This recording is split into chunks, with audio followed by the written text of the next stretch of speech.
बाला साहब के साथ मेरा हमेशा मैंने माना कि एक पारिवारिक संबंध रहा है। और पारिवारिक इसलिए रहा है क्योंकि जिस दिन से मैं उनसे मिला, न जाने क्यों उनको लगा कि मैं उनके परिवार का एक सदस्य हूँ। ये उनकी उदारता थी, ये उनका बड़प्पन था। और मुझे इस बात का उदाहरण तब मिला जब तकरीबन 40 साल पहले जब उनसे मिलने का मुझे अवसर मिला, तो मेरा विवाह अभी उन्हीं दिनों हुआ था। तो उन्होंने फ़ोन किया कि तुम्हारा विवाह हो गया है, मैं तुम्हारी पत्नी से मिलना चाहता हूँ, तुम घर आओ। तो मैं मातुश्री गया जया को लेकर। और आई ने जिस तरह से जया का वहाँ पर स्वागत किया अपने घर में, वो ऐसा स्वागत था जैसे आई अपनी स्वयं बहू का स्वागत कर रही हूँ अपने घर में।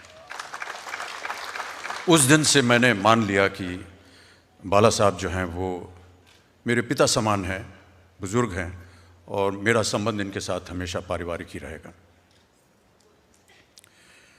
कई ऐसे उदाहरण आए जीवन में हमारे जब बाला साहब ने एक परिवार के सदस्य की तरह अपना स्नेह और प्यार मुझे दिया।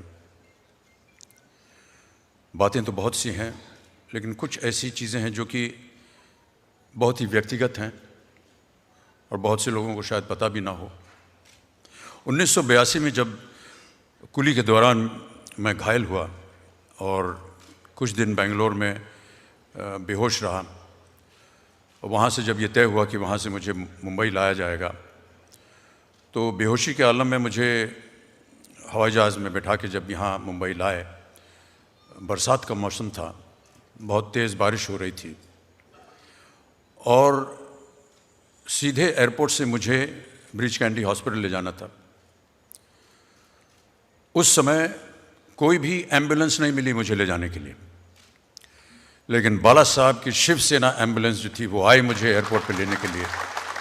और मैं हमेशा कृतज्ञ रहूँगा, क्योंकि अगर उस दिन उस वक्त वो एम्बुलेंस ना आई होती तो शायद और मेरी इस अवस्था गंभीर हो सकती थी। मेरे जीवन में कई बार ऐसी अवस्थाएं आई जहां पर बहुत सारे आरोप लगाए जाते थे मुझ पर, और हर बार जब ऐसा हो तो बाला साहब मुझे फ़ोन करते थे और पूछते थे, ये क्या है, ये सही है या गलत है, तुम आओ, मैं तुमसे बात करना चाहता हूँ।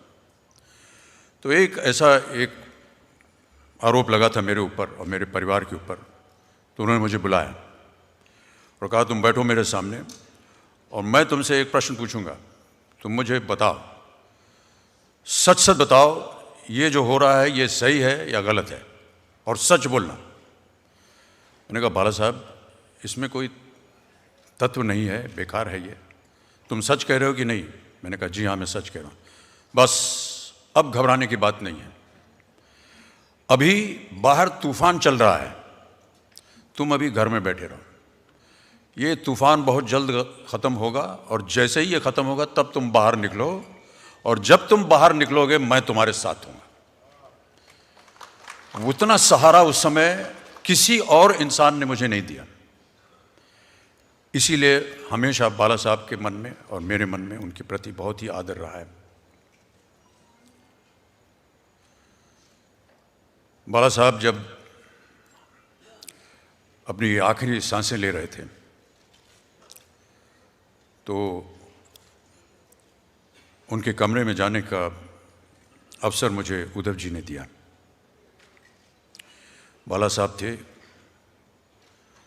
उनके साथ एक कोई सहयोगी था, आदित्य थे, और मैं था। एक इंसान को जिसको हमने इतना प्रबल देखा हो, आज शैया पे लेटा हुआ है और कुछ बोल नहीं पा रहा है, ये असह्य दृश्य था। और प्रार्थना हम लोग करते जा रहे थे कि कहीं ना कहीं कुछ हो जाए ऐसी कि वो जीवित हो जाए हमारे सामने, लेकिन ईश्वर की जैसी कृपा थी, वो क्षण मैं नहीं भूल पाता हूँ।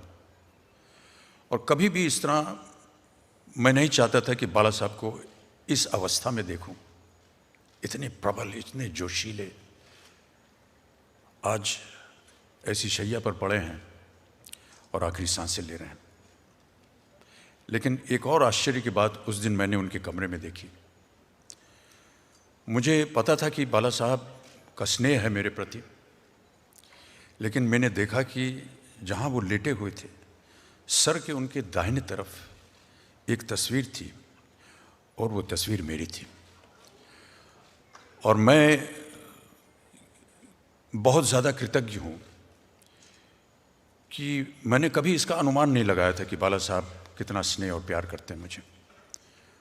उस छवि को देख करके मैं बहुत गदगद हुआ और वो दृश्य हमेशा मेरे सामने रहेगा। मैं प्रणाम करता हूँ, चरण स्पर्श करता हूँ, नमन करता हूँ ऐसी शख्सियत को। बधाई देता हूँ संजय जी आपको कि आपने ये एक बीड़ा उठाया है और मेरी शुभकामनाएं हमेशा आपके साथ हैं। यदि कभी भी इस फिल्म के बनाने के दौरान आपको लगे कि मेरा उसमें कोई सहयोग हो सकता है किसी भी प्रकार से, तो आप अवश्य बोलिएगा, मैं अवश्य उसमें भाग लेने का प्रयत्न करना चाहूँगा। बहुत बहुत धन्यवाद।